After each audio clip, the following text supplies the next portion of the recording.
Hello, and welcome back to Learn Java on Codecademy. We're in the data structure section, lesson for each loop.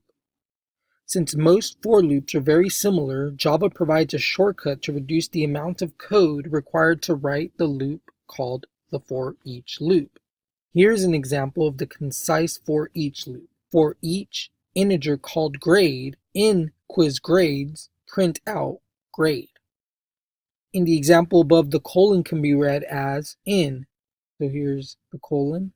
So the for each loop altogether can be read as for each integer element called grade in quizGrades, print out the value of grade. The loop will print out the value of each integer element in quizGrades. Note, the for each loop does not require a counter. So the current block of code in the code editor is incomplete. Finish the for each loop by typing for integer temperature colon weekly temperature. Well, they kind of just gave us the answer, but let's do that. For, we're going to do integer, and we're naming this temperature, so it is a meaningful name. Weekly temperatures. And then system out print line temperature. That's pretty much it. Zoom out. If we run this, we should pass.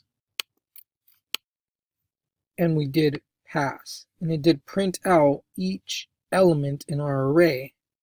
So the important thing about this lesson is just our for each loop. As long as you could remember how it's read, for each, and then integer element called whatever we call it. Here it's temperature, in weekly temperatures, because we're going to be going through each of those elements in there. We're going to do something, and here specifically we're saying print out that value in the current iteration that we are in until the end of the loop, and then it stops. As long as you got that, you guys are getting this. I will see you guys in the next lesson. Make sure to share, like, and subscribe, and I'll see you then.